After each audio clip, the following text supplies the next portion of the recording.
I have heard some people say that you are partisan in this crisis in the NFF because Chris Giwa is your friend. After all, the Chris Giwa case had been thrown out by the Court of Arbitration for Sports. It was dead and buried before it was exhumed.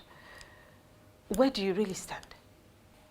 Well, I think the aspect of how the Chris Giwa's case was resurrected had not been properly taken by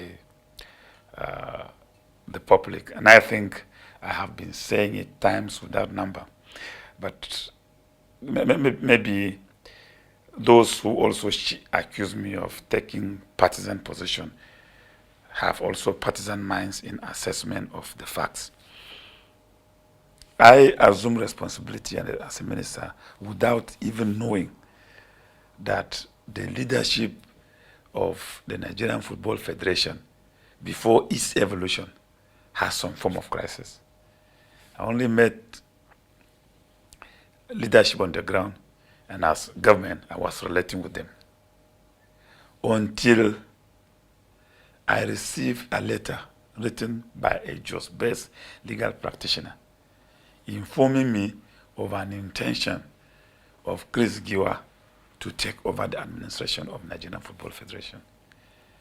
And I had to take time now to draw the attention of the president, Amaju Picnic. And I told him that I have a letter before me, and I'm minuting it to him for his reply, which I did. And to be very fair to him, they replied within 24 hours. This allegation of partisanship was now over exaggerated.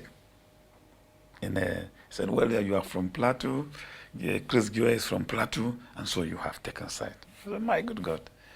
There are Plateau judges that are sitting over disputes involving Plateau people. So I think they will be partisan, if that is the parameter. But I decided to say, okay, let me disengage. Maybe they could have better ways of talking to themselves. And they kept going to court until the onslaught. So if you accuse me of trying to be being partisan, I think I wasn't partisan, but I was only trying to save lives, because a letter indicating I am going to assume office as a chairman of NFF, president of NFF, when you have a sitting president of NFF. It means force is going to be employed.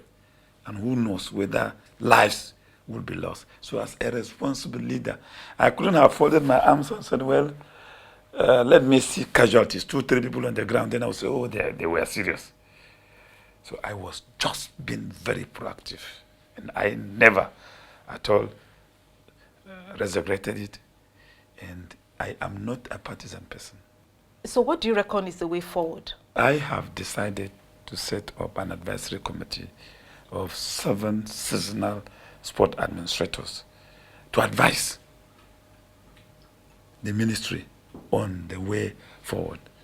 I'll be receiving the report after 2 weeks. Whatever they recommended, we'll look at it and go into it. But I think that if both parties will recognize the fact that the interests of the nation supersede individual interests, bury their differences, and look at the passion Nigerians have for football to save Nigeria from drifting into an image crisis internationally. In most businesses, management is accountable to shareholders. But here, like in most African countries, the majority of football fans are not involved in the process, in the administration. And as such, they have no way of holding the administrators accountable. NFA is only accountable to CAF and to FIFA, which are not even involved in the everyday happenings of footballing nations. What can we do about this upward accountability, which leaves fans alienated from the footballing fraternity? This is a very germane issue that I have been reflecting on over a long period of time. If you take the entire board of the Nigerian Football Federation, none of them even had a club. So they are only stakeholders of their offices without investment. It is only in Nigeria that you find a man on a board of a company or in a board of a federation without any share and investment. What led to that? The politicization of both election as political patronages is indeed responsible.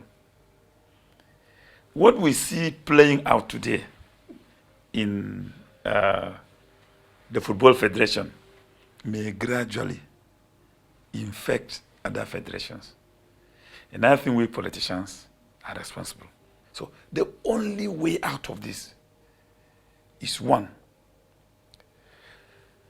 to come back and make sports or football a national asset.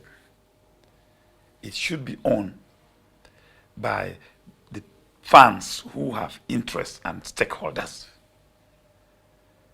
If we alienate the fans, then who patronizes football? But the situation is they are not even part of it. They have been reduced to unglorified spectators who are only entertained with tournament and matches, which is very, very unfortunate. I personally do not intend to allow that continue under my watch.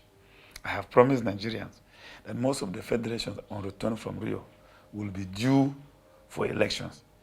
I will develop no single interest in it, but I will also insist that anybody getting elected must show sufficient stake in the office he is seeking to hold. It is only by so doing that you will have people who have heavy investment, they have academies, they have clubs to come up and become board members. But majority of club owners and those who have academies in Nigeria are spectators who are not even qualified to go to venues where board meetings are held, yet those gathering do not have one single club. They don't even have a player in their family.